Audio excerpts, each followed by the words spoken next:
Assalamualaikum warahmatullahi wabarakatuh.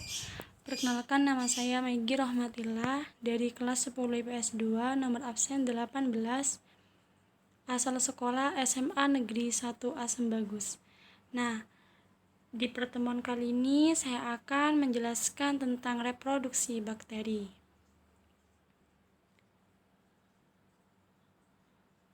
Nah, reproduksi bakteri bisa terjadi dalam dua tahap, yaitu reproduksi aseksual dan reproduksi seksual.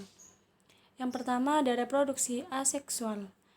Bakteri mengalami reproduksi aseksual dengan cara pembelahan biner, yaitu pembelahan dari satu menjadi dua sel, dan seterusnya. Pembelahan biner ini termasuk pembelahan amitosis, yang artinya pembelahannya tidak melibatkan tahapan pembelahan sel seperti halnya manusia, melainkan berlangsung spontan atau secara langsung. Nah, untuk melihat tahapannya, simak gambar berikut ini di samping.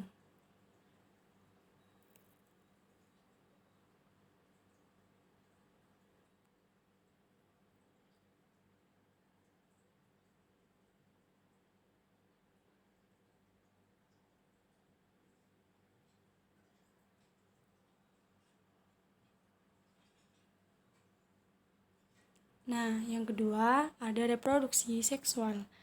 Reproduksi seksual bakteri bisa terjadi melalui mekanisme rekomendasi gen melalui 3 cara, yaitu yang pertama konjugasi, yang kedua transduksi, dan yang terakhir ada transformasi. Nah, yang pertama ada konjugasi. Konjugasi adalah tahap reproduksi seksual pada bakteri yang ditandai dengan pemindahan materi genetik secara langsung.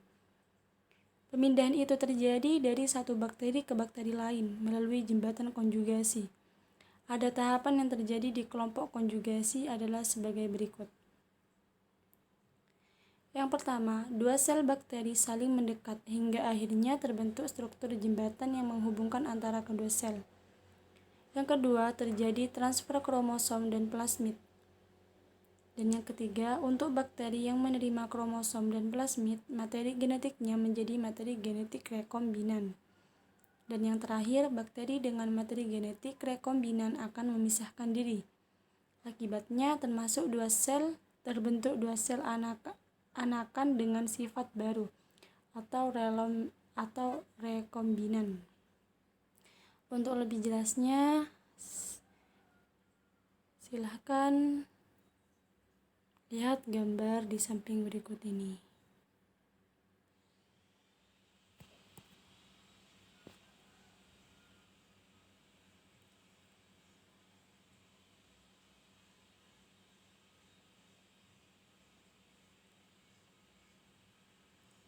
Nah, yang kedua ada transduksi.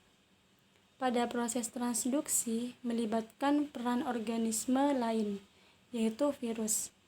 Itulah mengapa rekombinasi gen antara dua bakteri dijembatani oleh virus fag atau bakteriofag.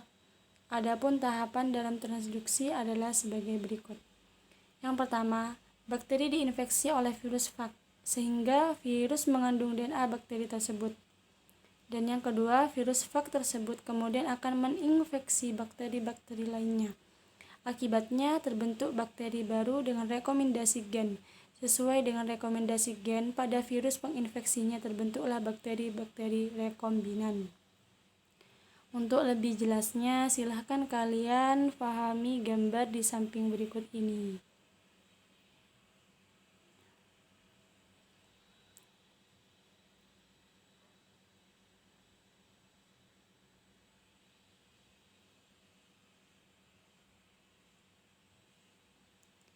Nah, yang terakhir ada transformasi. Jika pada konjugasi bakteri akan memindahkan materi genetiknya melalui jembatan penghubung, pada transformasi tidak demikian.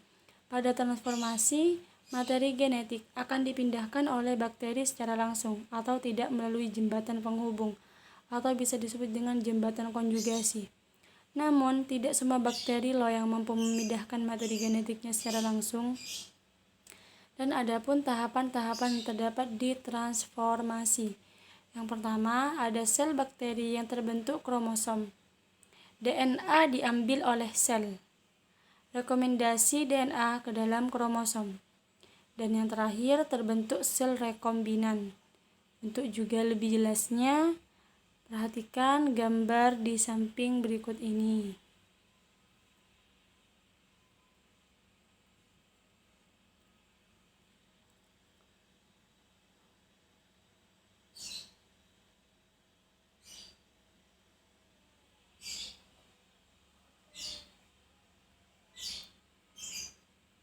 Nah, selain saya menjelaskan tentang reproduksi bakteri, saya juga akan memberi contoh peranan bakteri yang menguntungkan dan juga peranan bakteri yang merugikan. Yang pertama, peranan bakteri yang menguntungkan terdapat pada bidang industri, yaitu Lactobacillus bulgaricus dan Streptococcus thermophilus digunakan dalam proses fermentasi pada pembuatan yogurt. Kedua, pada bidang kedokteran, pembuatan antibiotik. Streptomyces aureus menghasilkan antibiotik auromycin, Bacillus subtilis menghasilkan antibiotik bacitracin. Yang terakhir ada bidang lain, Nitrosomonas, yang membentuk senyawa nitrit dan nitrat. Yang kedua ada peranan bakteri yang merugikan. Yang pertama terdapat pada penyakit pada manusia, yaitu Mycobacterium leprae, penyebab penyakit lepra. Yang kedua terdapat penyakit pada hewan dan tumbuhan, yaitu Xanthomonas oryzae yang menyerang pucuk daun padi. Mungkin cukup ini penjelasan dari saya. Kurang lebihnya saya mohon maaf. Assalamualaikum warahmatullahi wabarakatuh. Jangan lupa like, comment, and subscribe.